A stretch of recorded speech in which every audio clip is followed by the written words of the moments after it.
Greetings, Word Horde. We're here with an exciting option for you. A version of our podcast without any ads. That's right. No advertising interruptions, just the content you love, ready to go in your favorite podcast apps like Spotify and Apple Podcasts. It's another way to support the show, ensuring that we keep bringing you the word stories and language explorations that you love. Try it at waywardradio.org/ad-free. And it's affordable. For just a small subscription fee, you can enjoy A Way with Words uninterrupted, except by us. Plus, it makes a great gift. Know somebody who loves language as much as you do? Give them the gift of words. Easy to sign up, easy to enjoy. It's the same A Way with Words, just streamlined for your listening pleasure. Go to waywardradio.org/ad-free. Support us, support the show, and enjoy an ad-free listening experience.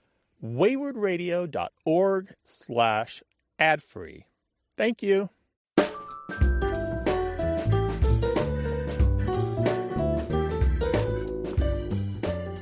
Welcome to another mini podcast of A Way with Words. I'm Grant Barrett. And I'm Martha Barnett. Imagine that you spent a few hours someplace with your friends and now you're ready to take your leave. What do you tell them? I'm out of here? Gotta run? Maybe you prefer another phrase, one that someone recently called us to chat about. Hello, you have A Way with Words. Hi, this is Noreen from San Diego. Hiya, Noreen. Welcome. Hello, Noreen. Hi. I have a question about an expression that I'd like to know about.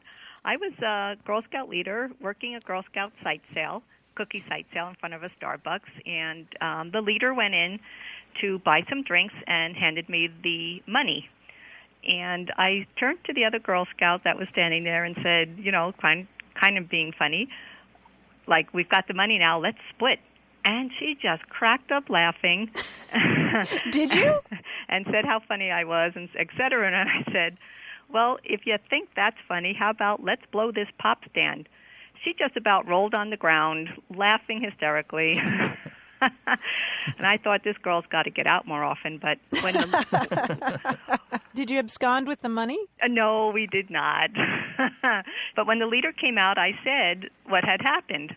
And the leader is from New Jersey, and she said, I always heard it was popcorn stand.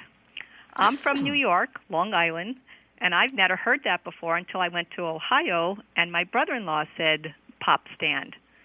So now I'm wondering, is one way correct and one way not correct, or is it a local thing or a East Coast thing, or where did this all come from?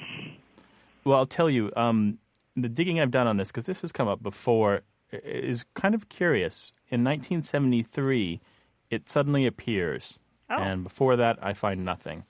And where it appears is interesting, because it appears in 3 different places in 2 different forms, in such a way that you could easily say that this is the moment at which, whenever it started, it caught fire and other people picked it up. You ever heard of the author Jim Harrison? He wrote the book Legends of the Fall. Oh, yes, He also wrote a book in 1973 called A Good Day to Die. He uses it in there. Now, that book is a very macho book full of adolescent acts and a lot of tough talk and stuff. And it strikes me as probably the kind of book that young folks were reading, college kids and the sort. In the same year, 1973, do you know the comic strip Funky Winkerbean? Oh, yes. Oh, yeah. Yes. It was also used as pop stand of Funky Winkerbean. Now, both those sources use it as pop stand. Now, a little bit later in the year, there's an actor by the name of Michael Sklar. You probably don't remember him, but he was a Warhol hanger-on, and he appeared in some of the Warhol movies, these arty flicks and stuff. Oh. And there was an interview with him in the LA Times, because he was kind of an odd man, actually, a bit of a designer and a kind of a flamboyant personality. In any case, he used it, but he said popsicle stand. And so here we have in the same year 2 different forms showing up at once. Popcorn stand shows up a few years later, taco stand a few years further still.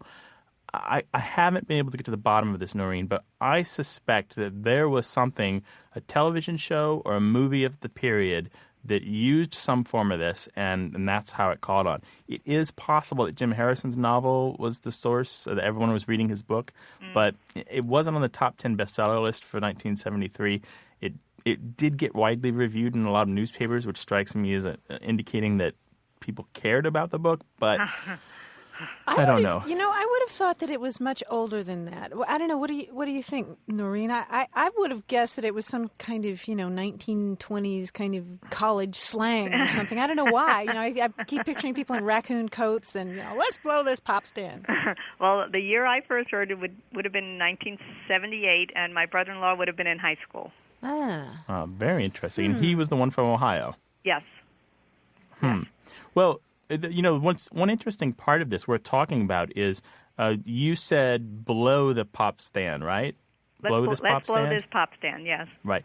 And blow in that use is really interesting because most people would probably recognize what you've said and get that it means, at least anyone over 17, and get that it means let's leave in a hurry.